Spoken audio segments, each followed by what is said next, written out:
fucked up. It is. It actually really is. We'll get to it. Yeah, we'll get there.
Hey, you dorks, this is Gunnar Hansen, Leatherface from the Texas Chainsaw Massacre, and you are listening to The Dorkening. Hi, I'm Brian Johnson, and although you probably accidentally stumbled across it and have no idea why you're watching it, you are in fact watching The Dorkening. Hello, this is Tom Kenny, voice actor, the voice of the Ice King on Adventure Time, and SpongeBob SquarePants. Meow. Oh, Gary the Snail, too. Hey, guess what you're filling your eye holes and ear holes with? The Dorkening! Oh, I love the Dorkening. Very popular in Ooh. And Bikini Bottom. Hi, I'm Lou Ferrigno. You're watching The Dorkening. And you know what? You don't like me when I get angry, so don't get me angry. You better keep watching The Dorkening. Hey guys, this is Felissa Rose, and you're watching The Dorkening. Hey guys, it's Courtney Palm. We're shooting Death House, and you're watching The Dorkening. This is Anthony Michael Hall, and you're watching The Dorkening. Stay tuned, my friend's going to show you what entertainment's all about, baby. The Dorkening.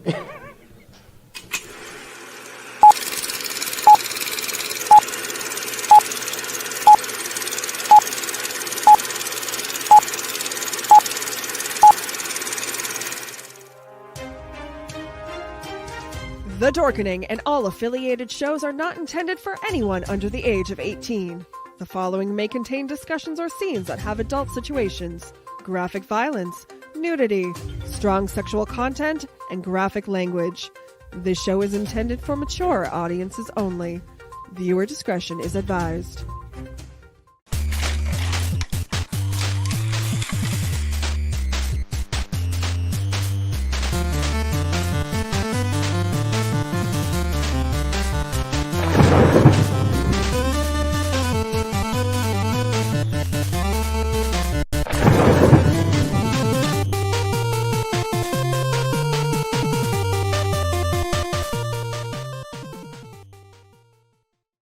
Rise and shine, my sinners. When Father Evil starts his day, he gets a little deadly. Deadly Grounds coffee has the richest, smoothest flavor you'll find anywhere. It's sinfully delicious. Once you go deadly, you never go back. Order yours at getdeadly.com. Coffee's so good, it's scary.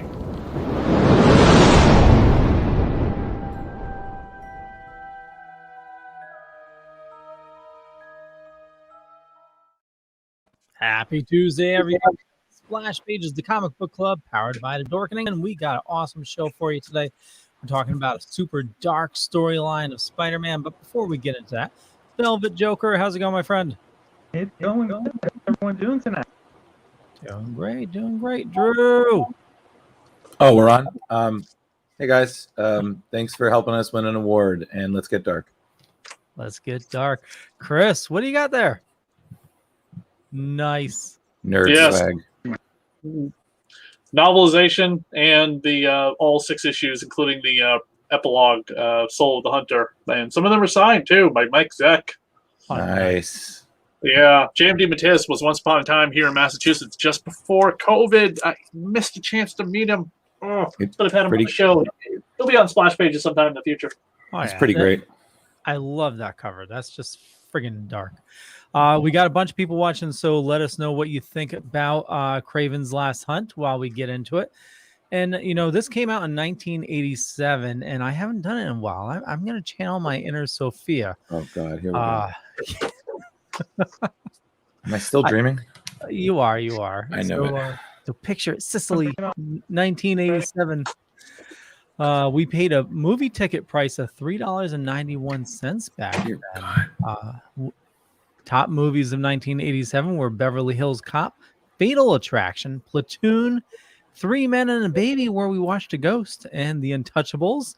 Top TV of 1987 was The Cosby Show, Family Ties, Cheers, Murder, She Wrote, and Golden Girls. Mm-hmm. And gas cost 90 cents a gallon. And because Diamond did not keep good records, according to them, the top-selling comics for 1987 were Uncanny X-Men, get this, 222, 223, 224, and 225 were the top-selling comics. Apparently, that's what they have records for. And if you're a kid in 1987, Saturday morning cartoons, we watched The Real Ghostbusters, The Wuzzles, Berenstain Bears, Smurfs, Teen Wolf, and the Gummy Bears. And the best-selling games in 1987, Legend of Zelda and Mike Tyson's Punch-Out. That was a great game. Yeah. It was a very friendly cartoons then. Oh, yeah, totally. Wuzzles. Those were the ones that were like, it was like a bear and a bumblebee. Was that it? I have no idea. I was born that year. I don't know. No idea. Are we talking about the Wuzzles or Kraven's Last Hunt? Yeah, there are no Wuzzles in the Kraven's Last Hunt. Kraven hunted the Wuzzles. Kraven hunted the Wuzzles to extinction and ate them. That's how he was able to defeat the Spider-Man with the Wuzzle power. Wuzzle power, love it. And then Calypso did all sorts of really weird shit to him too. Yeah, because the lizard wasn't enough. How can we get Todd McFarlane back? But so this story, I have to say this, I bought all 6 issues to get signed by Mike Zeck and DeMatteis when they were at Terrific Con one year. And I got it signed before I ever read it. So I was like, oh yes, thank you, please sign this. Because Mike Zeck, I mean, everyone's gonna have him sign this and Secret Wars. Because the black cover for Secret Wars is apparently one of the things he says he's never stopped signing. And then I read it, and I was like, wow, this is truly still one of the best. This deserves to be on the top 10 of all greatest Spider-Man stories, hands down. Too bad it was undone years later. Oh yeah, that's the other thing. This story is literally so good that Marvel had to literally shoot itself in its own foot because, whoa, JM, we can't have you advocating suicide, so we got to have you fix this, okay? But you can't bring Kraven back. So what do you mean? I want you to make him a ghost. Yeah, exactly. It's just we're gonna make him a ghost. But what years later? The Grim Hunt or whatever the hell it was called in the 2000s, Happy Brand New Day. They Kraven's other wife, his other daughter, rounded up all the other Kravens and sacrifice of Kane and Madam Web, brought back Kraven the Hunter, only for Nick Spencer to have Kraven put a gun in his mouth and blow his brains out once again. I'm glad I didn't read that. He never had a Kraven's chance. dead again in comics twice, having. Now, imagine how different this would have been as a Batman storyline. Right. I know. I did not know that it was supposed to be a Batman storyline, but it kind of fits, you know? Yeah, like, who was the bad guy then? Was it the Joker? Ratcatcher. No. So the first it was supposed to be Wonder Man with the Grim Reaper. That got turned down. Okay. Then it was supposed to be Batman and the Joker. That got shot down. Yeah. Pun intended. And then it was supposed to be Batman and Hugo Strange. And then that got shot down as well. Right. Yeah, Do you we wanna got go the with the better plot? story. What was that, Chris? Want to go over the plot? Sure, go for it. All right.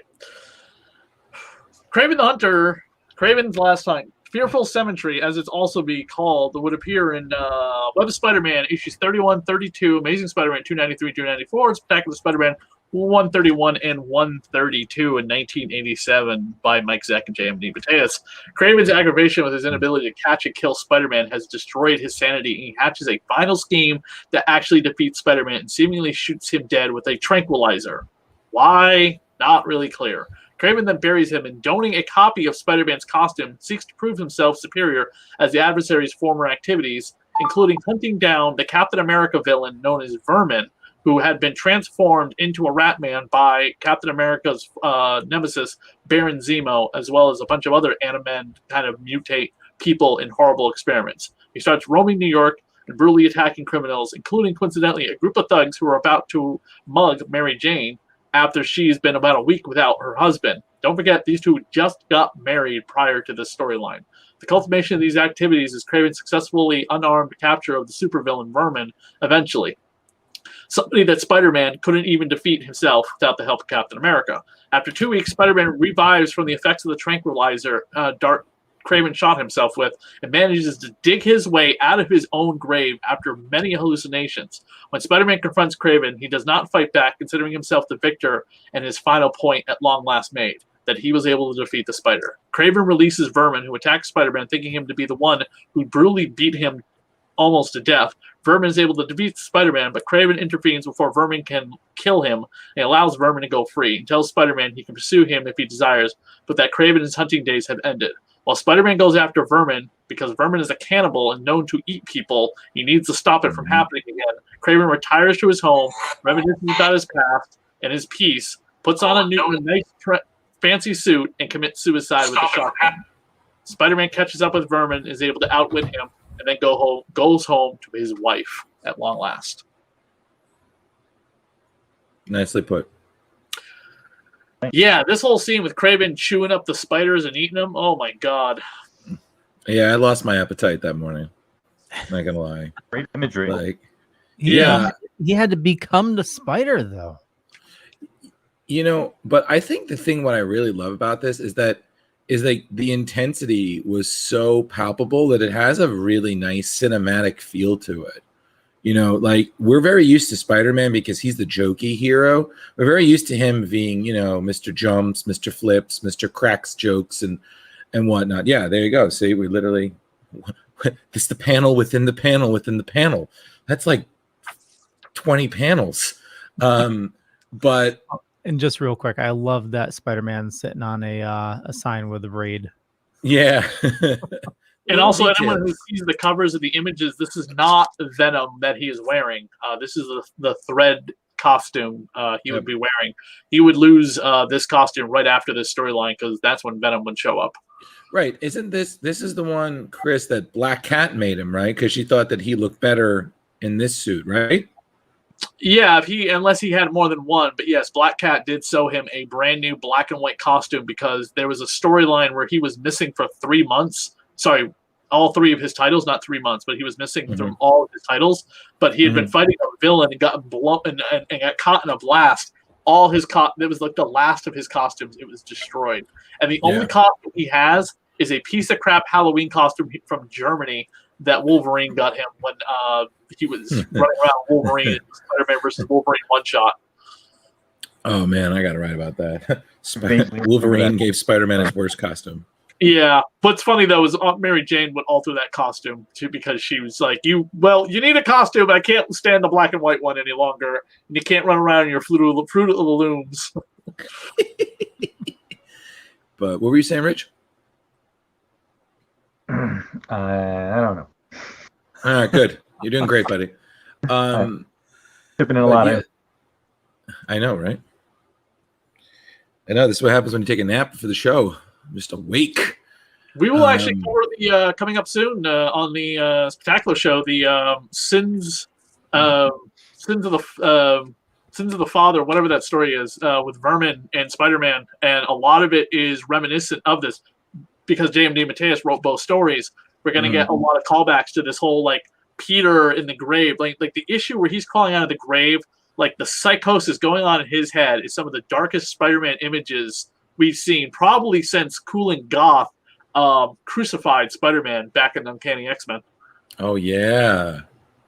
So I think the other thing that's really crazy is like, again, this was so serious. Like you like I was saying before, you don't expect this from Spider-Man, but he can be a very dark character, but especially with this, as Kraven is such a kind of 60s character that really never grew up in some way. Like all the others kind of modernized or evolved in a certain way. But Kraven always stuck to his gun. He's wearing the same loincloth and lion's mane from before. But especially like this image here always got me. The one where literally Spider-Man is realizing Kraven is not joking around. Like this is not, oh, hey, I'm going to knock you out. And like you said, take you to my lair and monologue so I can make you escape. He's got a gun. He's going to kill him. Right. Also, the image of recently dead Ned Leeds is amazing with him disintegrating. Again, really horrific images in Spider-Man. Again, like with Ned Leeds, who, by the way, Ned Leeds is currently alive in the comic books, never having actually died. Do you know why? Goblin formula kept him alive in a coma. Yeah, it's the source of immortality for so many universes. But no, but this story, I haven't read it since I read it the first time, but it was really nice to reread. But holy crap, does it get dark? Yeah, like the imagery when he's in the ground, where he comes to the realization that it's not the spider, that he's not the spider, that he's Peter, and Peter is the perseverance that has pushed him all these years. So I pretty cool evolution and realization on Peter's part. It is, of course, very funny that the first thing Peter needs when he comes out of the ground, if you close in on the panels of like Mary Jane throwing the remote to the side, he webs it to his hand, is like, no, honey, I just crawled out of the ground and being dead for 2 weeks. Do you know what I need? I also just enjoy these little interludes where you just see these literal throwaway characters that are just always like, and then they just get pulled into the sewer and then they're eaten. And I'm sorry, I don't feel like there's anything creepier than just nothing and a little orange, yellow text box that says yum. And I'm like, okay, cool. You're dead. Vermin is a really crazy, creepy, terrifying Spider-Man villain or Captain America villain that is very highly underused. I think he obviously became more of a Spider-Man villain, but he was a byproduct of Baron Zemo and an experiment of Baron Zemo's because Zemo was a Nazi. And Zemo does not care about people of color and Jews and things like that. So he took a bunch of homeless black people and people of, minorities to experiment on them with. And Vermin was one of them because Vermin is half black and white. I mean, look at this scene. By the way, currently in Nonstop Spider-Man, Zemo is pulling that same crap because he's experimenting on what he considers to be the lesser of humanity with drugs. Right. But you know what the funny thing with this is that if anyone ever read Spider-Man Noir, this scene where you have Kraven fighting what looks like a giant spider god kind of reminded me of that. Yes. Like this primordial spider thing, which is funny because in JMS's run of Spider-Man, where they really try tapping into this idea that Peter's powers are more mystical than they are scientific. The totem, the spider, all that jazz. That kind of reminded me of that, and it was very interesting because it was like, oh, maybe this kind of led to that. Like, oh, that's cool. What I also just felt was interesting, guys, I don't know if you picked this up. I feel like this whole thing had a very odd kind of dream quality to it, the fantastical nature. You get this idea that some of this is very clearly happening, but some of this you're like, is this really happening, or is this in Kraven's mind? Because he's clearly dying, right? All of this has killed him. Like everything he did to become Kraven is killing him, right? That's the whole point. This is the last hurrah. Oh, I just felt that it was, he's somewhere between 70 and 100 years old, and he's done everything that he's had that he ever sought out to do, except best Spider-Man. Right. And that's all that he needed to do, and then he could, stop taking the berries and just die a natural death is what the earlier assumption is before you know that his true plan is to end his life. J.M. DeMatteis said Kraven should have been in his 50s. Oh, okay. So he's not immortal. But can we also just acknowledge that it was so great that Vermin... in the beginning of the story that it's been 70 years since they came to the United States. He also did a lot of drugs, potions and potents and stuff. So that probably helped. I'm sorry, I don't know why, but the vermin almost coming out and then getting scared by a spider is just unintentionally hilarious. I was like, you look like a demon rat, and you're just scared by an itty bitty little spider. They would, wow. They would come back to Kraven's grave so many times later on. It's great, especially the one character I really thought was missing from this whole story, and I never asked JM why, was the Chameleon is missing from this story. And Chameleon is Kraven's brother, right? Mm-hmm. Or he was until Nick Spencer came along, and now it's revealed the Chameleon is like multiple people. So, Chris, do people just not like Nick Spencer anymore? I'm still very confused. I felt like at one point I felt like everyone was like, "Oh, he's doing great," and now everyone's like, "What the hell?" We'll all find out in next week if we all love Nick Spencer or not. If he restores the marriage of Mary Jane and Peter Parker, because that is his final issue and the thing he has been building to. So, fingers crossed. He did wipe out goblin babies, so right. But another great thing is that I just love that Kraven literally saves Mary Jane, but Mary Jane's like, "You're not my husband," and this is just like the thing that's like he's dead because someone is literally pretending to be him. The Kraven novelization, the novelization of this entire story, which is available in paperback or in hardcover. Leo, you can see it in my hand if you enlarge. The only thing I don't like about the cover, of course, is red and blue Spider-Man on the cover, but obviously they did that for marketing because more recognizable than the black and white. But the hardcover is the famous him crawling onto the ground cover. If you don't have time to read it, the audiobook is read by a guy named Richard Rowan, who's got a long list of credits of audio and cartoon credits. But he's done a lot of the audible audiobook narrations for Marvel books such as Daredevil, Guardian Devil, and so many more. Cool. Nice. Just heads up, Rich. I read it as too, and it's in the Marvel fandom going off for Sergei Kravinoff, that he was in his 70s at the time of his death, but had the physical appearance and vitality of a 30-year-old man. Okay, so we eat healthy, and suddenly we can be in our 70s, but look like in the 30s. Awesome. Berries and potions, This is not a story Disney will ever do with Spider-Man. I know they're doing the Kraven movie coming up. Who's playing him? Quicksilver, right? Yeah. I'm sorry. I've said this from the get-go. I still think Jason Momoa would have made a great Kraven. Oh yeah, totally. But for whatever reason, they're going with kick-ass Quicksilver actor, the one who was killed by Ultron. Yeah.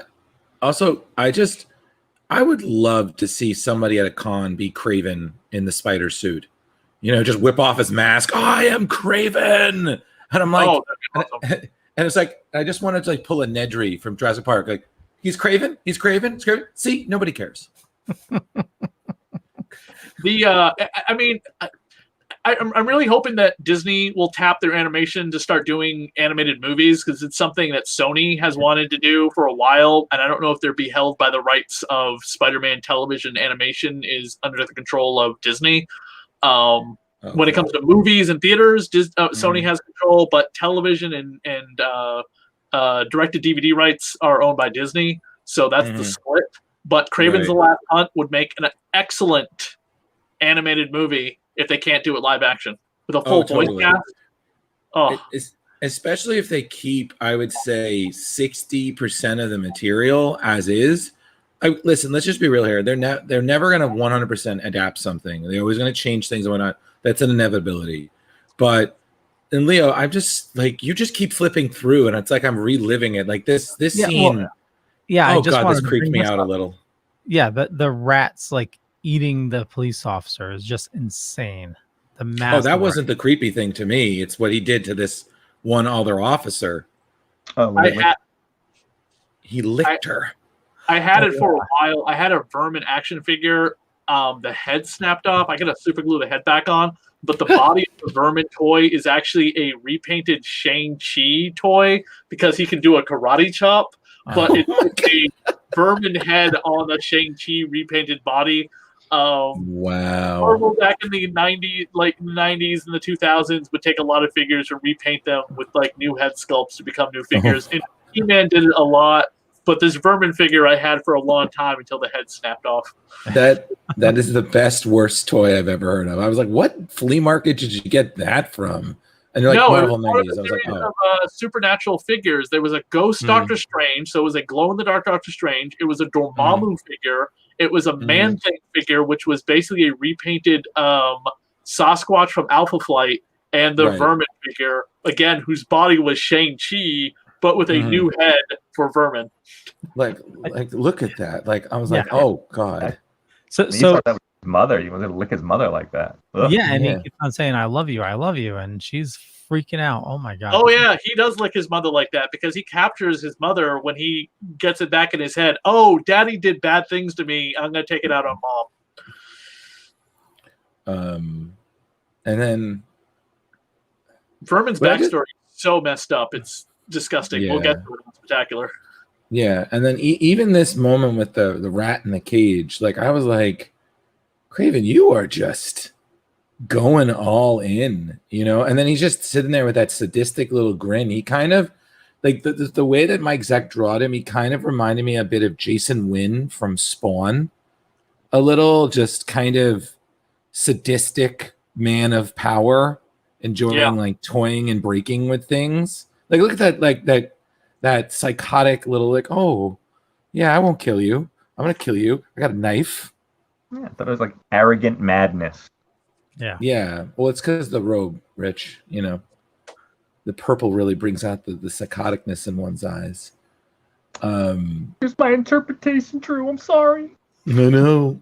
But, and then I also have to say that it was really nice that it helped that, like, sometimes some comics I feel overuse narration boxes, like they really cloud up the imagery.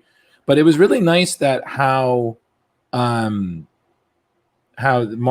or JM or whoever did the story, that everybody had their own. Like Kraven's narration is going on while, you know, he's doing his things, and then Vermin's and Spider-Man's and whatever. They're all different colors, so you know who's talking. Yeah, this is one of my favorite what if stories ever. Kraven actually kills Spider-Man and turns into a cannibal and eats Peter. Captain America, Daredevil, and the Human Torch, because of Mary Jane, goes to them. This is, by the way, drawn by Mark Bagley, so the art in it is nice, really great. But no, I'm sorry, not Mark Bagley. Richard Howell. I'm sorry, I thought it was Mark Bagley. But Mary Jane has to go to the Fantastic Four and reveal Peter's identity to everybody because she knows the person running around is not her husband. And the Human Torch and Captain America show up defeat Kraven, and Human Torch finds what's left of Spider-Man's body. And he's like, oh my God, I think it's Spider-Man, but I can't be sure. And Captain America's like, don't look, son. This is not for your eyes. Wow. But yeah, it is horrible what happens to Spider-Man being eaten alive. Aunt May gets told by Mary Jane that, Peter was Spider-Man and he was killed in battle. Aunt May's like, I will never hear any of this. That awful Spider-Man. Yes, that is. Thank you, Chris. I'm definitely going to read that now, and then I'm going to. It's so. I know. Good. I'm going to read it, and then I'm going to say I hate how much I enjoy it. So you son of a bitch. But and then you have I also want to just say this intro was one of my favorite parts of the book because it is so fucked up. He's literally, you think he's dying, and then he meets Ned. Ned dissolves, and then suddenly he's a spider fighting some stuff that literally looks like Todd McFarlane drew it, and they kill it. Peter crawls out of the spider, crawls up, and then he literally crawled out of his own grave. I think few images in Spider-Man history are more iconic than Spider-Man literally crawling out of his own grave, just thinking of nothing but Mary Jane.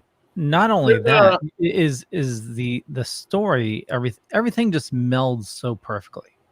Yeah, it really does. It's I mean, you said it earlier where everything you're reading it as it's in a dream state. You're dealing with Kraven's psychosis, and Peter has been knocked out. He's dreaming all this weird shit, and then you have Kraven that's just not Kraven, Vermin that's just like a little golem, and it's just it really messes with your mind, the whole storyline until everything just comes together at the end.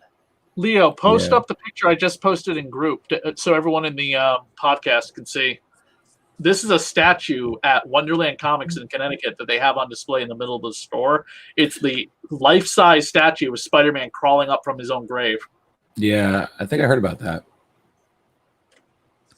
Facebook's really slow, so it's going to take. No, that's fine. But it's it's this cover right here, the one that the where he's like, look at that, life size. Oh wow, that is awesome. Or is that someone made that custom? I don't know. But JM DeMatteis has said he's seen a couple of those, so it might have been a special order. You got the cash. Here we go. We're gonna manufacture this sucker. Right. That is gorgeous. Yeah, they've never made I believe they made a miniature statue that you could buy for $100 or a couple $100, right? Yeah, something like that. And it's so funny because I remember one time I was reading an X-Men story that had Wolverine going down undercover in a place where they're selling shit in the black market, and one of those was the Tombstone. I was like, oh, that's a nice little nod. I was like, oh, okay. What's funny is that years later, again during that story we're going to get to eventually about Vermin, it's like Spider-Man's grave was just left there in the middle of the graveyard. You know what I mean? Because they keep going back to it once in a while. It's like, hey, look, Spider-Man was buried here once. Did Spider-Man not? I mean, he's strong enough. He could have picked up his own grave and just smashed it, and then moved the dirt back in place. I also just enjoy this entire arc. He's just destroying taxidermy. He butchers this cheetah out of anger. I remember at one point he throws Kraven off of either a fake or an elephant because he's just so mad. I was like, Spider-Man, Dr. Dolittle, you are not. Jeez. But what you said earlier, Drew, is that the whole reason behind this? Marvel had a big problem with the suicide angle of Kraven's last. Yeah, they did. They literally approached him and they were like, we kind of want you to kind of write us a follow-up story that softens it, because I think they were concerned that something like that. They were concerned about the association. Because of the date that this is printed is 1992, and this story is from 1987. That's a long time to wait to be like, hey, we got a problem with suicide. Yeah, I still find it really odd because then again, like you said, Chris, years later, they do the same thing, and it's now, and you would think, with suicide prevention and awareness being so prevalent that they would be, but everyone's like, You're Nick Spencer. You're doing Spider-Man. You can do whatever you want. And honestly, the story Kraven comes back to life, I thought, was as dark as this one. J.M. DeMatteis even gave his blessing, saying, everyone comes back, bring them back. And it's dark as hell because they kill off Madam Web, they kill off Kane, sort of. Ezekiel comes back, but that's actually Mysterio, using some magic because he's in league with Kraven the Hunter. Spider-Man has been put through the ringer by Kraven's family and all his villains, whatever, leading up to it. And then, later on, a couple of years ago, Kraven rounded up all the animal villains of Spider-Man and put them in Central Park for like a greatest game kind of thing. A bunch of people wore virtual reality headsets controlling spider slayers or something to hunt them down. The only casualty of the whole thing was the Gideon got killed, and it was like, who freaking cares? And Black Cat is tasked with protecting Billy Connors, who's, a lizard boy right now. Right.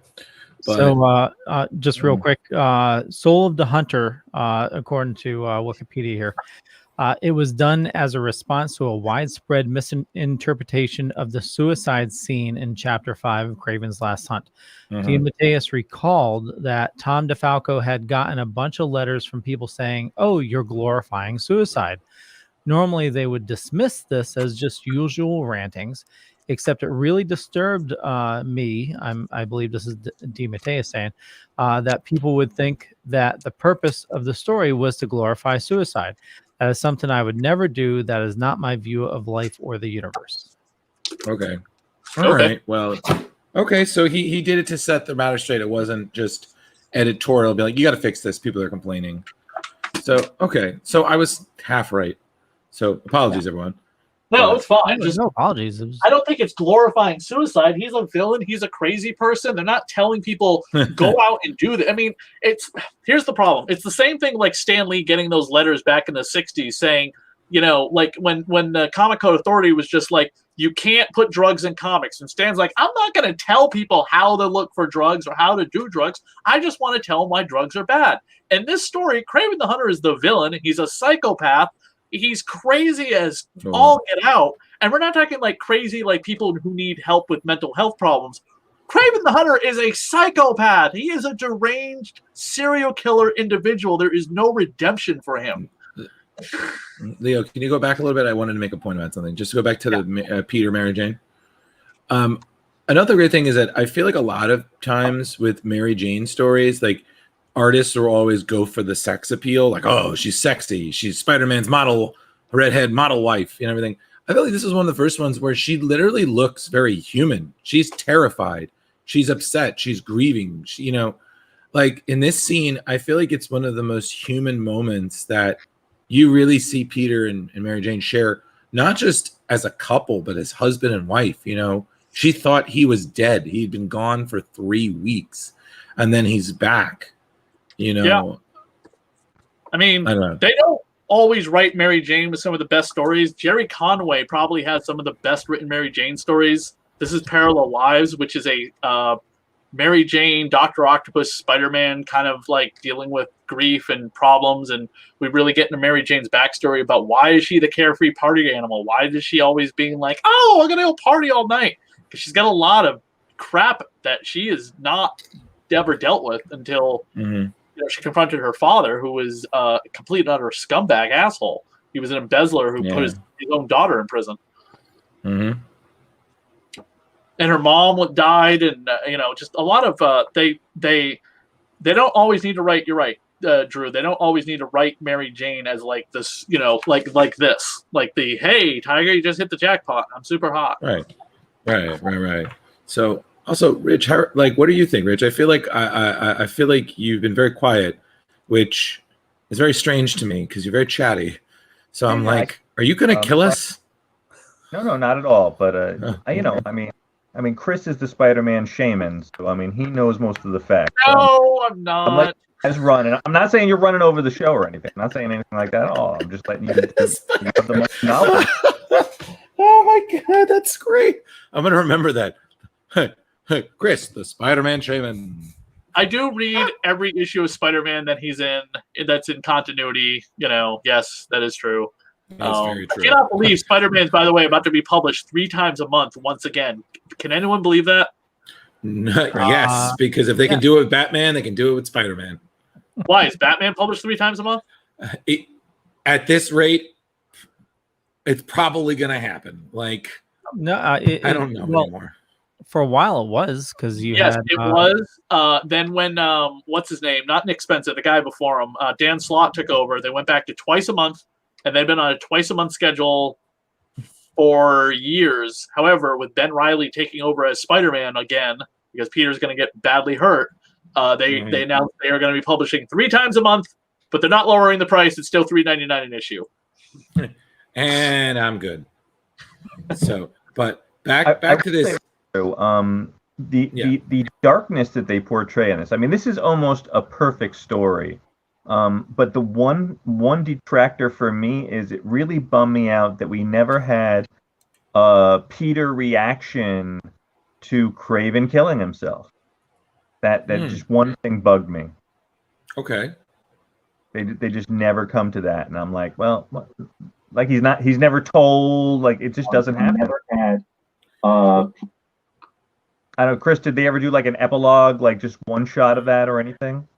No. What was your question? Well, I mean, the Soul of the Hunter is the epilogue, and on Torment, it got dragged through that with Calypso being like, "You killed my lover, but I'm not going to tell you who I am. This is badly written." That is the epilogue. Torment is the epilogue.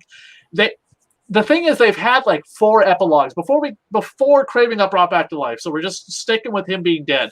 Torment, Soul of the Hunter, and The Child Within, and the storyline where Chameleon is revealed to have been in league with Harry Osborn with the creation of Peter's life model decoy parents. Oh yeah.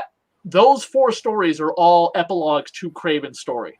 The Soul of the Hunter, like I said, we've gone over and Torment, but the life model decoy parents plot line, the epilogue to that whole storyline where Peter just flips out hunting down the Chameleon, has a lot of like the Chameleon, Kraven the Hunter stuff in it.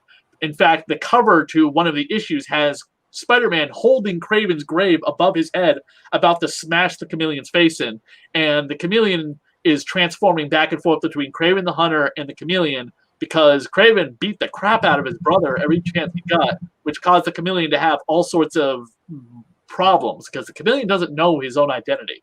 He believes it to be what we know, but it might be something else. Yeah.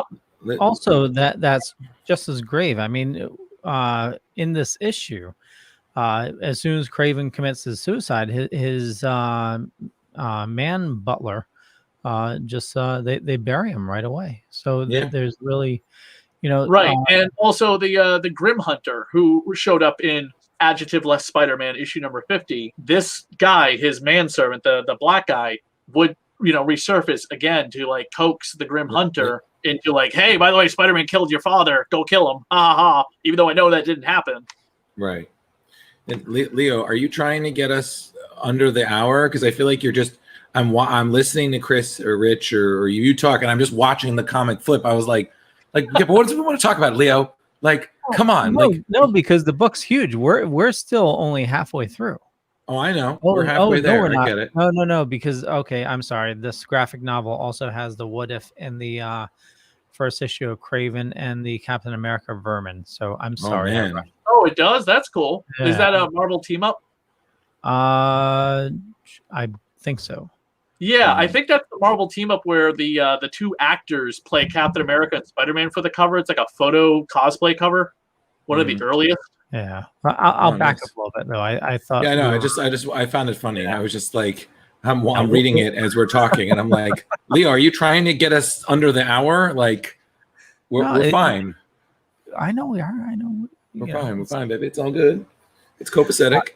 Yeah, I one thing I just wanted to say is it's so eerie how calm Kraven is in his last moments, just going over everything with Peter's trying to fight him, and everything is just like that's it. He's also very calm when he commits suicide too.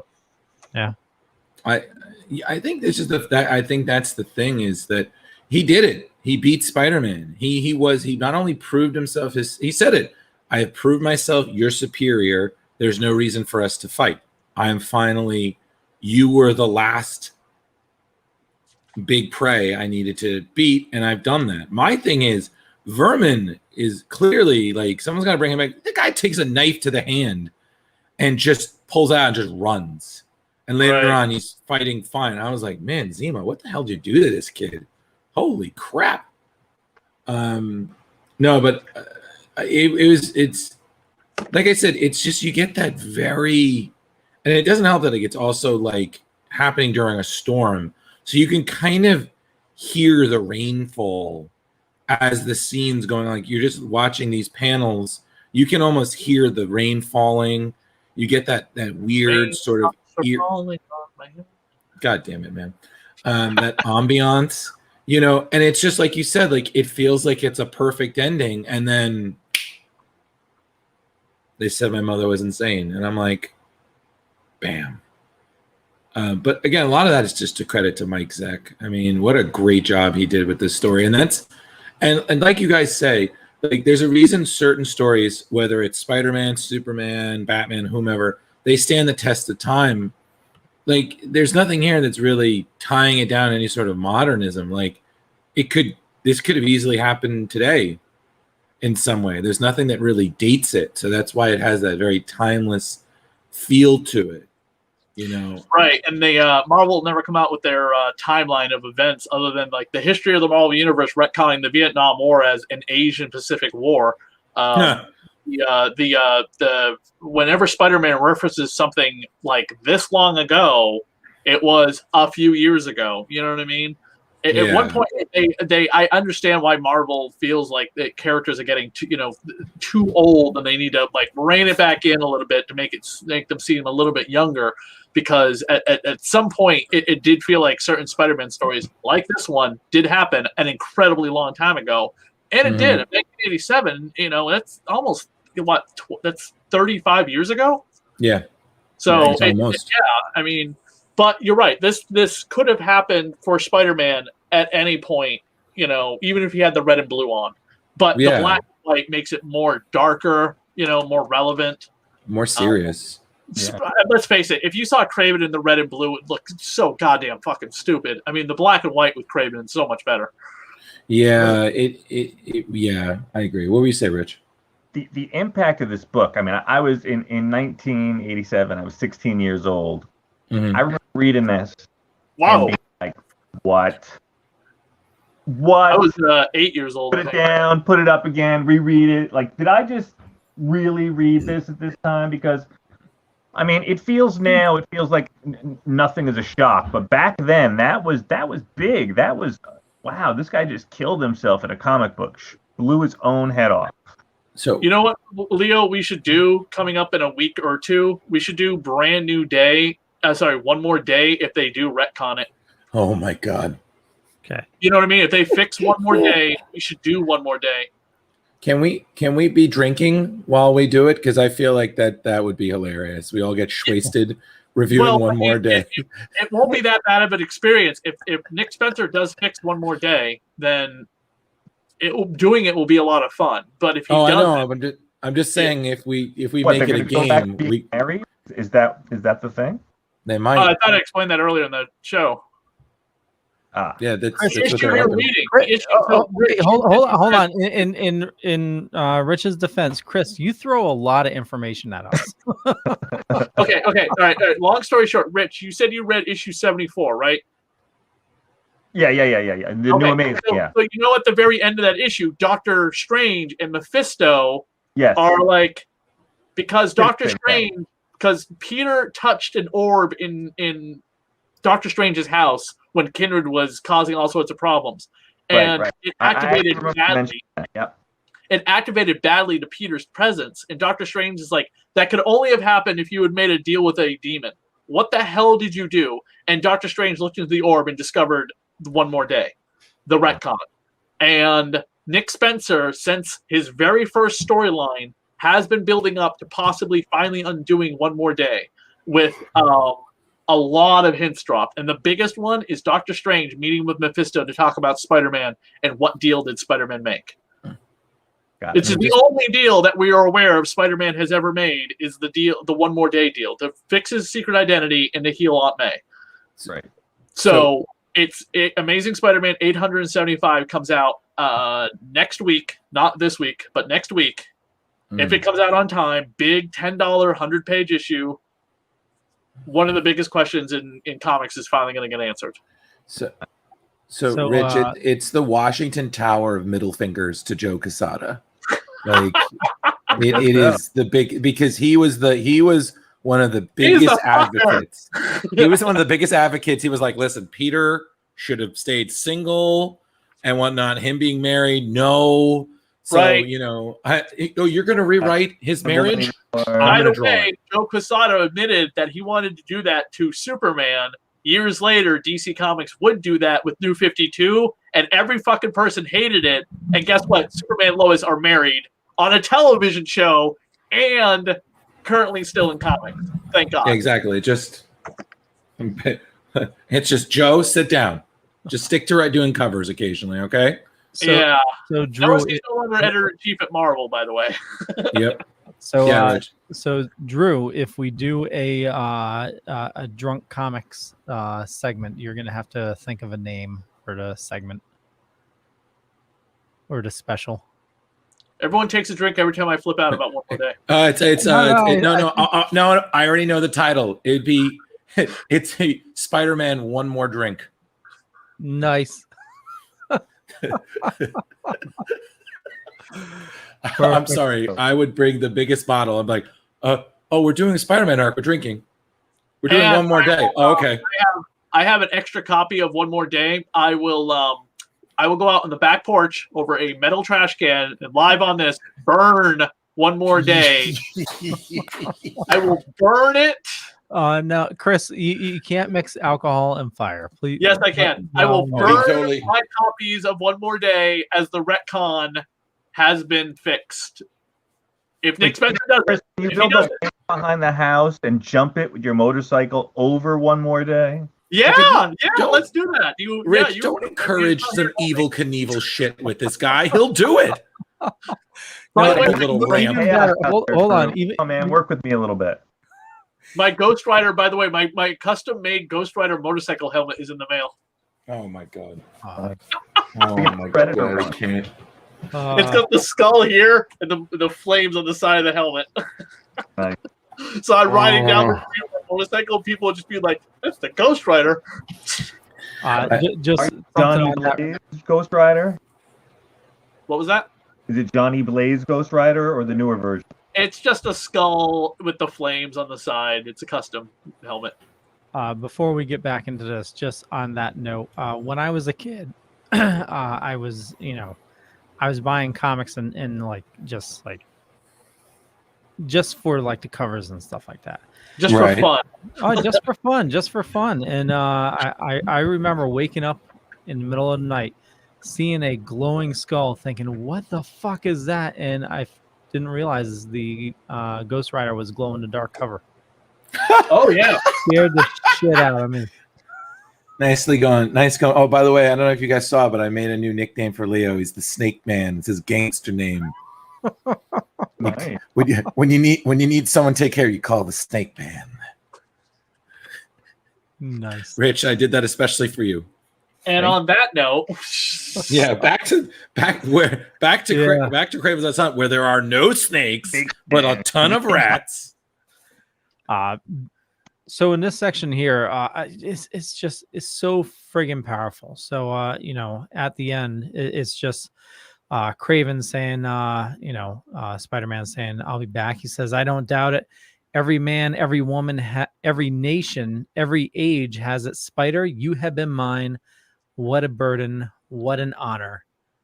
And then it goes 6 panels without saying a single thing. Then finally just goodbye.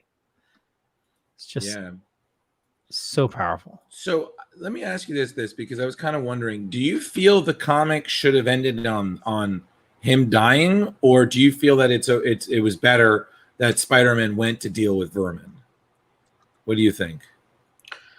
I think Vermin's wrap up should have been an epilogue. Part 6 seems a little different, but it is called Fearful Symmetry. And Vermin is a fearful, Right. It's fine because Vermin was the big is the villain of the story. Right. Kraven and Vermin, sorry, but right, but yeah, he's a side villain. Yeah. I don't know. Honestly, part 6 should have been. I said this to Jam. I was just like, why didn't part 6 wrap up with like Chameleon showing up? I wonder if it was just so it would show that Peter was still human, because he said he would try to get him help for Reed Richards, and maybe it was just showing, despite what he had just went through, this huge traumatic thing, he's still human and he still wants to do good no matter what. Right, and even though Vermin ate a bunch of people, he does. Spider-Man tries to find the good. He knows that Vermin's not responsible for his actions. Again, experiment by Zemo. Right. But okay. But also, I will say that, again, I don't want to sound like I'm like, oh, that was a horrible mistake. I just, just wanted to know. But I will say the entrance, I'm so glad that they touched that Peter is it, because I feel like some superheroes, they just shrug off these things that are really traumatic. Like you saw Peter is back underground and he's still processing the fact that he was buried alive. Right.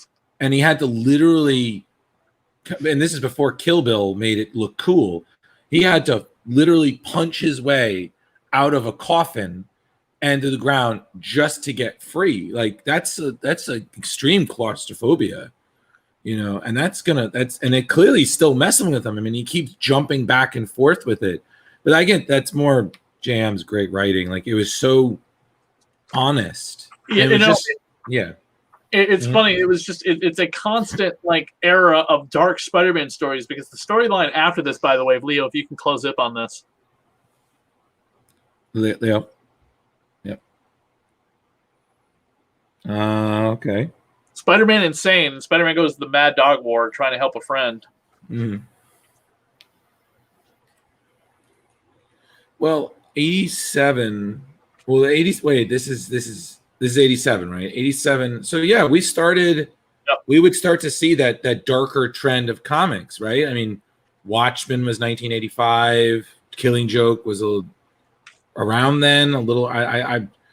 Killing Joke was the year before the movie came out. Okay, cool. So, comics were getting darker. I mean, so it's almost like this was par for the course. But this to me didn't really feel like, hi, we're glorifying the violence. It's just, this is a darker Spider-Man story, kind of like how Frank Miller's Dark Knight Returns was very different than a lot of the jokey 60s Batman style stuff. Like that was starting to really like, oh, hi, I'm a serious fucked up hero. You should be aware of this. That's just my 2 cents. But with the way that they portrayed his manservants burying him, and still his gravestone saying that he was, he was honorable. They were trying to give a good face to it. They didn't talk down about it. They didn't say, he was weak and he killed himself and he was a piece of crap. They just gave him a good, quiet mention and honored his death and his vision. So yeah, in some cultures, suicide is considered honorable. Is it? Yeah. I mean, certain cultures, suicide, like in war and whatnot, suicide is considered. Japanese, right? They yeah. The first issue of Teenage Mutant Ninja Turtles, Leonardo hands Shredder his katana and says, "Commit seppuku," in honor to, because we defeated you. You suck. We revenged Hamato Yoshi, our master's master, or master's owner, whatever. Yeah. And kill yourself, cut your freaking throat open. Like the darkest shit from Ninja Turtles is in the first issue. Yeah. But I think also on top of it now, people are very scared to, I think, sometimes deal with suicide because again, it's about writing the balance because it's such an awareness that you want to balance it out. You don't want to sound like you're advocating it, but at the same time, you don't want to, like Rich, you said, you don't want to just say like, oh, if you're thinking about suicide, you're a piece of shit. You deserve to die. Go fuck yourself.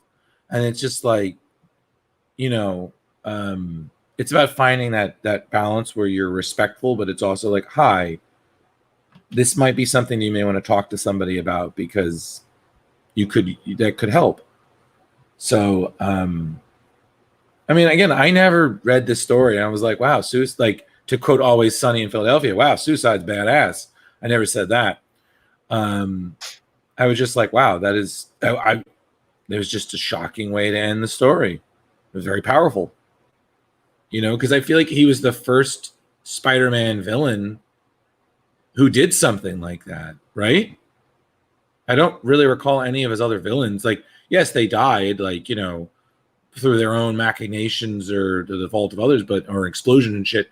I don't recall anyone ever killing themselves, right? No. So, yeah. Oh God. By their own hubris of stupidity and their machinations of their idiotic plans, I don't consider that to be suicide. That's, you got yourself into this and Spider-Man wasn't there to save you and the thing blew up in your face. Oh, there's that cover. Yeah, that one right there. That's awesome. That's pretty good. Yeah, that's 1987. I mean, that's not 1987. That's the early 1980s. What's the number, Leo? Scroll down. How cosplay was born, kids. 128. So that so that is after Secret Wars. Oh wow. That's a great cosplay cover. So yeah, that was like 1985. And that's really good quality too. Look at those costumes. That's really for the 80s. Right, but this was of course done by Marvel, not a couple cosplayers, so they had the money to afford a seamstress. 1983. Yeah, wow. Not bad. Okay, so before Secret Wars. So I'm correct. Wow, that's impressive. That's right. That was before Secret Wars because issue 141 is Spider-Man, Daredevil, and Black Widow, and he's got the black costume on for the first time in Marvel Team Up.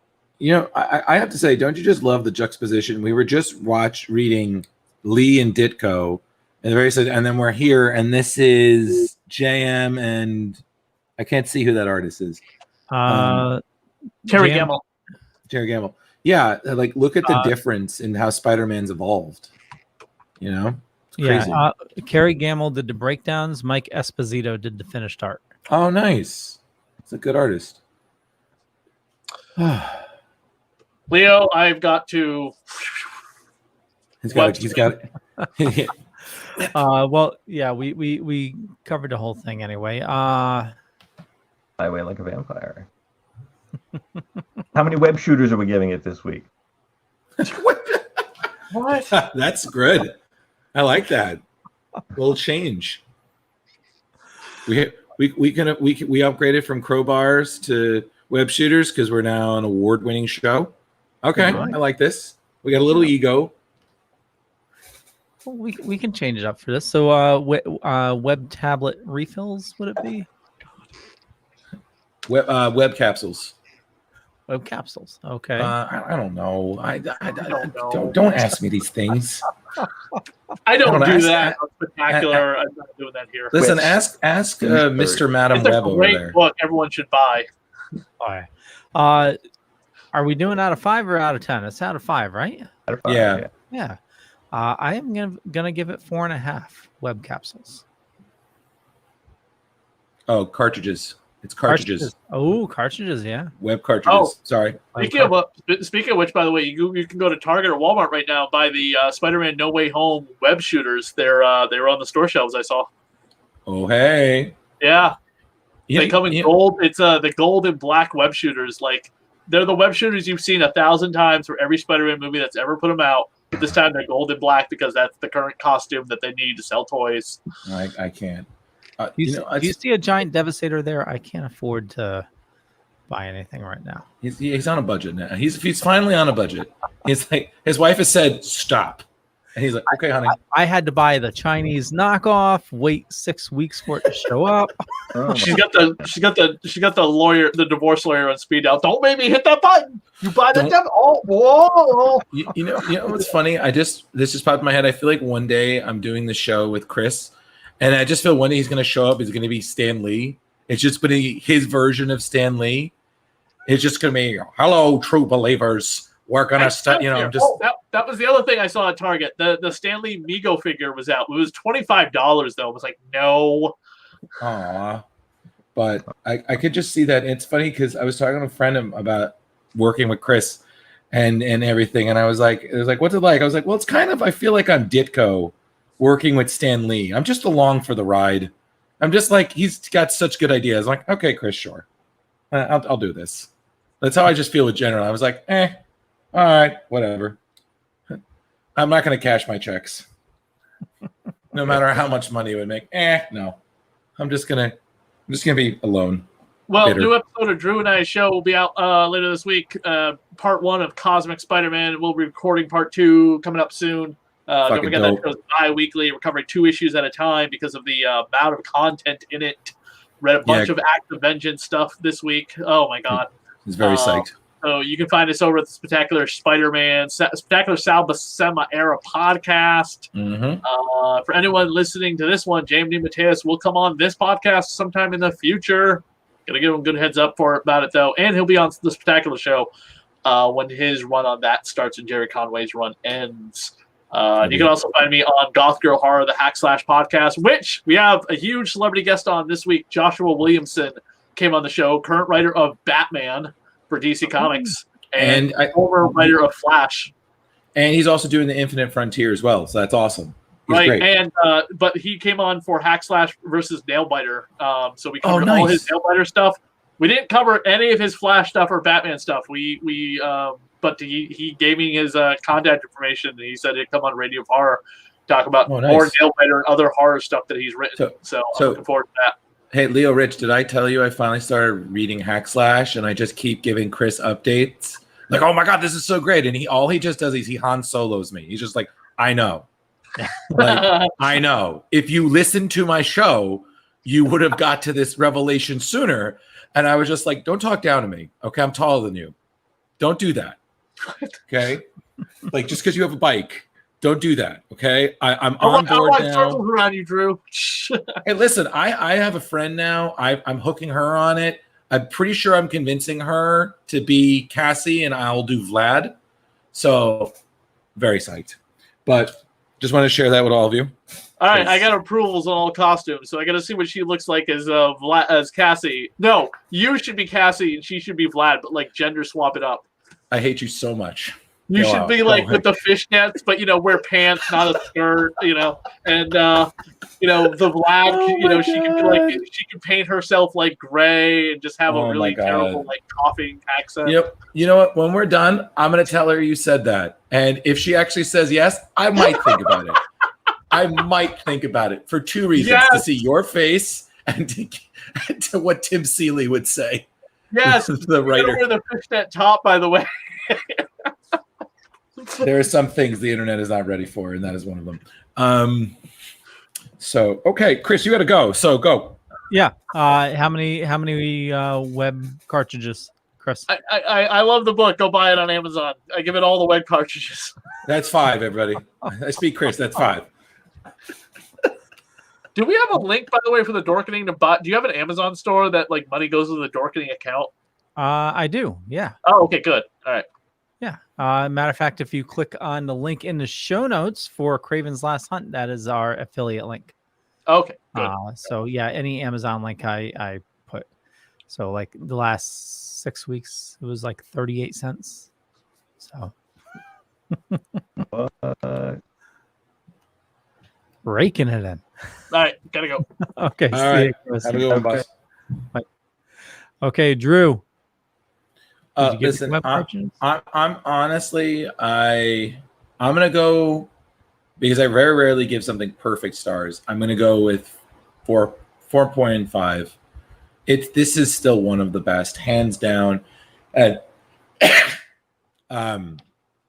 yes, and honestly, every Spider fan, regardless of how into it, you should read this story because it's literally one of the most accessible but yet serious Spider-Man stories I think Marvel's ever published. Velvet Joker. And I'm going to go also with the 4.5 web card. Yeah. I said it all. Dark story. Classic, iconic. And I think back when I was a kid, that was shocked. And I think it's so fascinating because, you know, you Rich, were literally, you were growing up, you know, you were a teenager when this stuff was happening. So this is history to kids, you know, people who are younger. To you, you were like, yeah, this is what I got when I would walk into my comic book store. You know what I mean? And I feel, and I would love to talk about this one day, I feel like modern day stories sometimes don't really have that gravitas that stories like this had. Like, this was a game changer. And I feel that certain stories now, don't get me wrong, they're great. You know, I mean, the ones I'm reading. But I don't feel that they really have that kind of push that, like, that. Let me retract that. Certain stories do, but it's not the same. Yeah, it's not iconic. Maybe it gets lost in the shuffle, or it's great in the moment, but you don't remember it 5 years later. Yeah, it's very much, it's like it's exactly it. It's perfect. It's like some modern day movies. You watch it once and then that's it. You don't feel like you need to watch it again. But some you can watch over and over and over and over and over again. It never gets old. And a lot of those happen to be older content, movies, comics, and whatnot. Mostly, but like Joker White Knight. Yeah. Yeah, then you get a gold gem out of nowhere that knocks. I still have to finish that. I just realized I never finished reading all of that. I mean, we read all of it, but I never finished reading all the tie-ins. Oh, yeah. Really? Worth it. Yeah. Worth it. Oh, you blew through that in 3 days. Oh yeah. I mean, goddamn. I they need to make that a universe. They need to animate that. All of the above. Well, I mean, with the Harley, that I think that they are doing more with it because it's been so successful. Even the Harley series, like, he supervised it, but he didn't write it. I think Sean Murphy, he supervised, but I think that was someone else. So great. Oh yeah, that was so cool. I know it's not White Knight, but there's are either of you reading the new Joker series? You know, I wanted to because I'm always a fan when comics gets more horror infused, and I recall we talking about that before, that the Joker and Gordon had that whole Mike Myers, Dr. Loomis kind of approach. I heard good things. I honestly, I forget. Like, I'm still dealing with the fact that now, I don't know if you guys heard about this, that now apparently the Green Goblin was not just a freak accident. It was apparently a deal he made with Mephisto.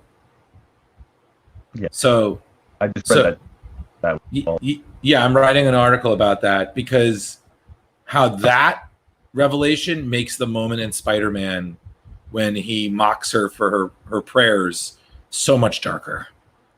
Because I was like, that's not just a supervillain. That's an agent of the devil.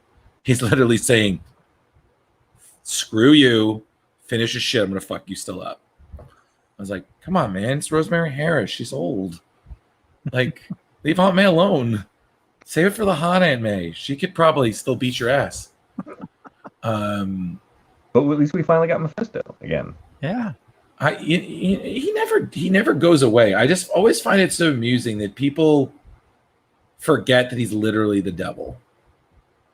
Like, they're like, oh yeah, he's the devil. And I'm like, you guys say that so nonchalantly, and then I'm like, it's the Marvel universe.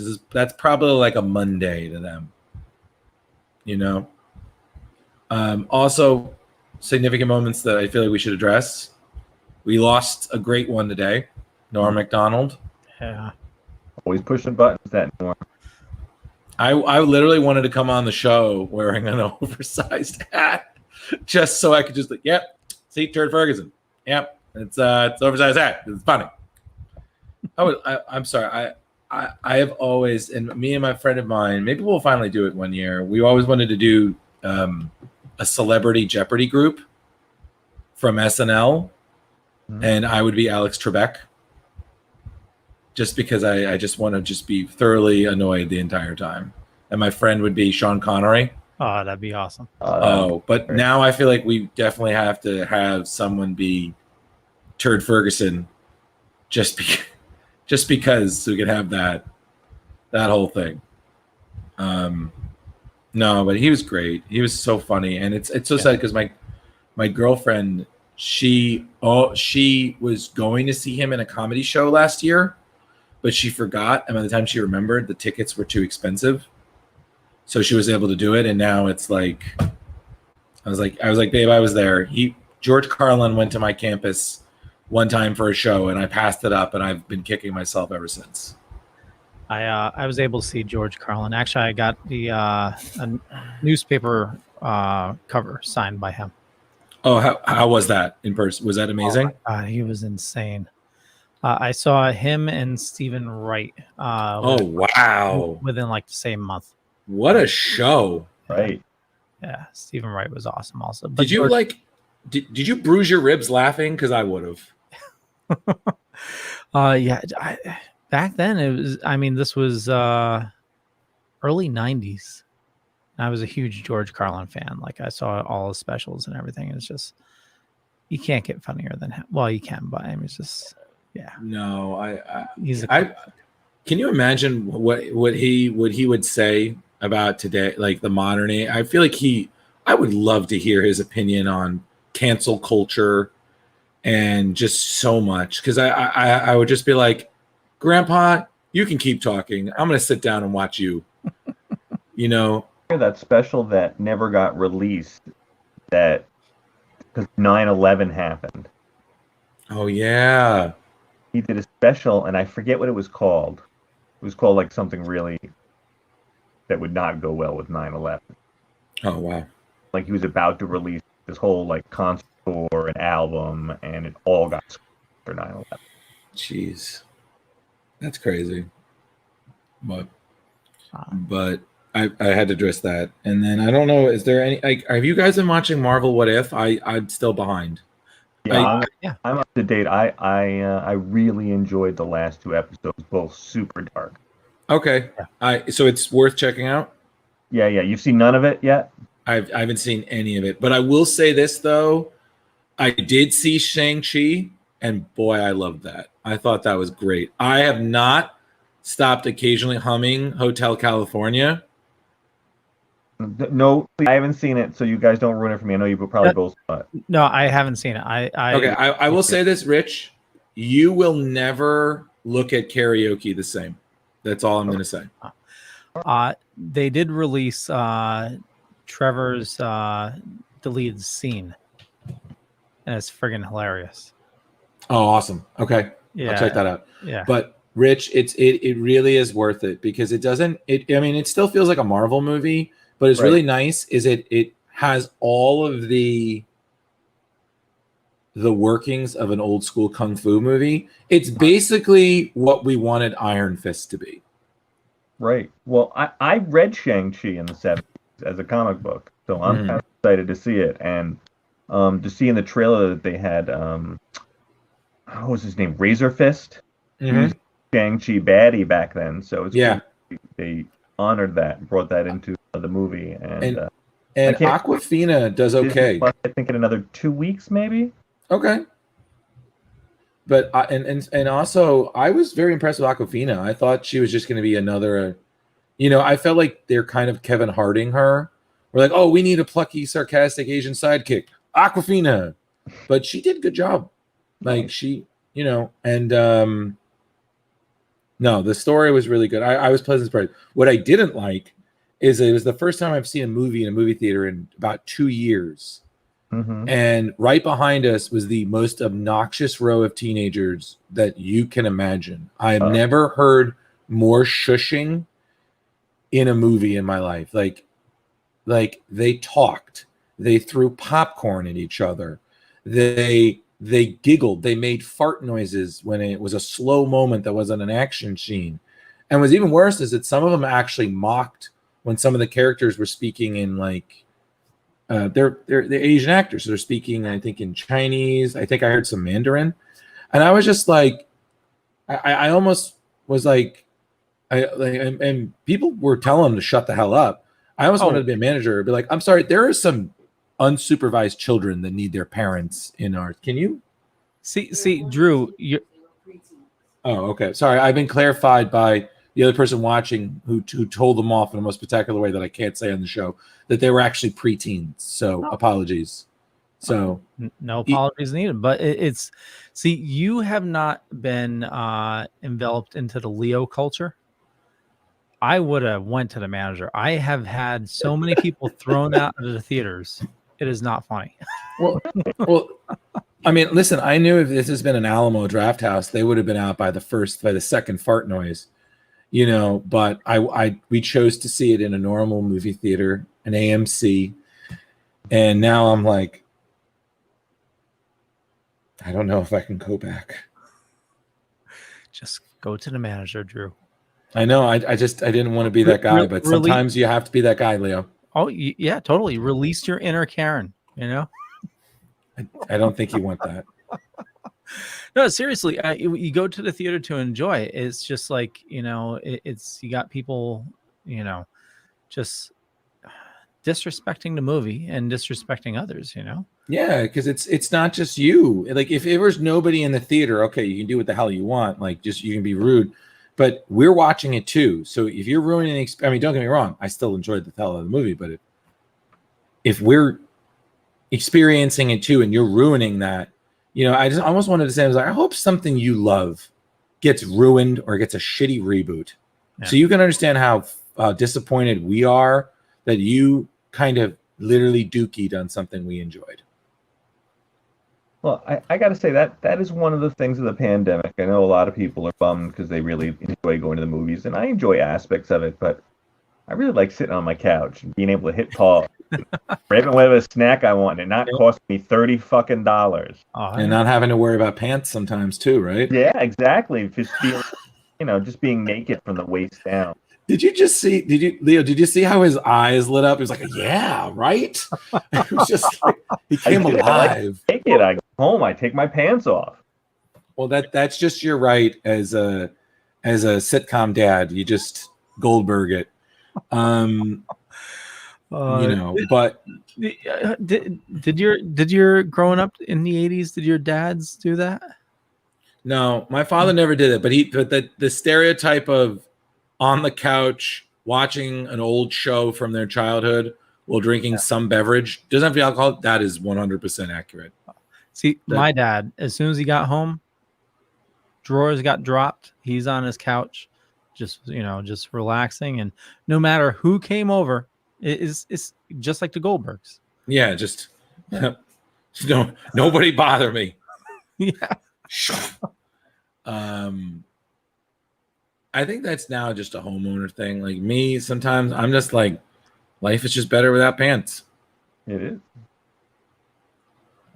That was my mom, by the way. She just commented. It's kind of funny. We can't see it, but no, we're glad to know. But yeah, it's good. Oh, is she confirming the pants dropping in the pond house? Must be, yeah. The pants ponding. No, but okay. Thank you, Rich. I have been meaning to watch What Ifs. I just it's when it's a Marvel thing. It's always is it me watching it or is it me and Ange watching it? So it's because we do it together when we can. Heather has some issues with animation right now with her vision, but she really appreciated the Doctor Strange one. I heard that was great. And I really just like the Marvel Zombies one, and they tied into some of the MCU that one, and they did really well with that. The Marvel Zombies series, of course, but it was really heartfelt, and we should cover that. Yeah, so dark, dark. Well, Leo, add that to our list. Okay, Marvel Zombies, because that's a great one to get into, and especially because later on the other series, because originally Marvel Zombies was all Kirkman again because Kirkman writing zombies, right? And then Fred Van Lent took over the with Marvel Zombies 3, which took it in a completely different direction, and I actually really enjoyed it because it was very horror parody referential ness, and I mean, it's great. I just always love it that people will start Marvel Zombies. I'm like, technically, it began in Ultimate Fantastic Four. They created, and which is all again Mark Millar, because God, that man has so many great ideas. No, Marvel's not. Yeah, the second I saw Zombie Cap in one of the trailers, I was like, we might be getting Marvel Zombies. Thank you, God. I have one more question, Chris. Rich, how was T'Challa as Star-Lord? Was that good? Oh, dude, that was the best one. I loved it. It was awesome. You're gonna love it. It was good to have that one because it was where it was, because it was really heartfelt and just it was warm, and then to go from that to the two dark ones that we just had, it's definitely a huge contrast. And okay.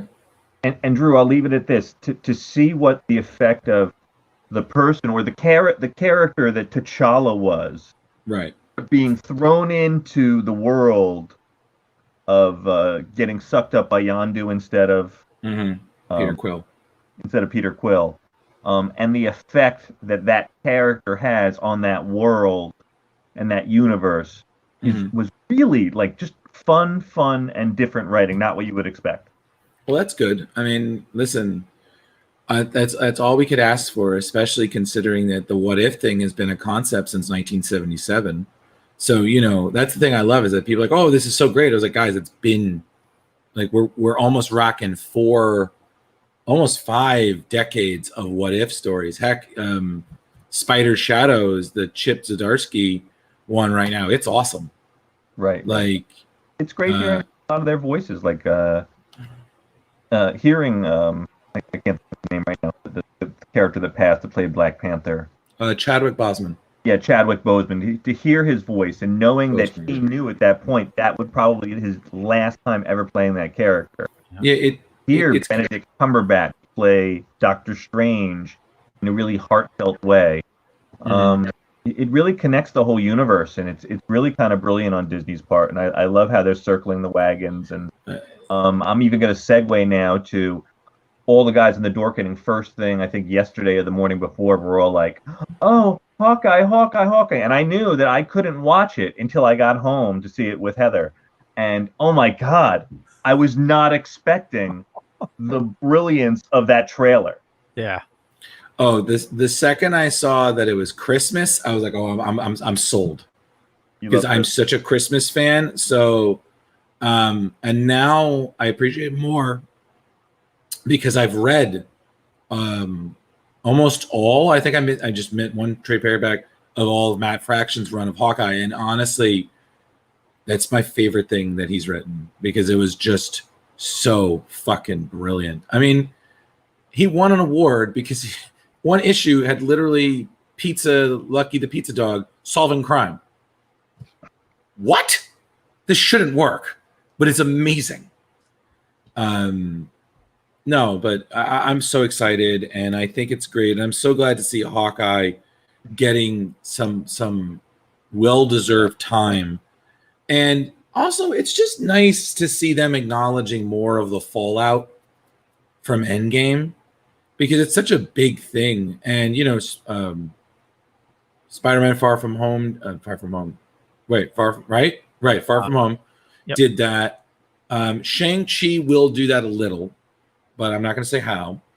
And now this, and it's so great because we have that. And I just feel like, again, because I feel like we're going to wrap this up because we're almost at an hour and a half, and that's usually our cutoff.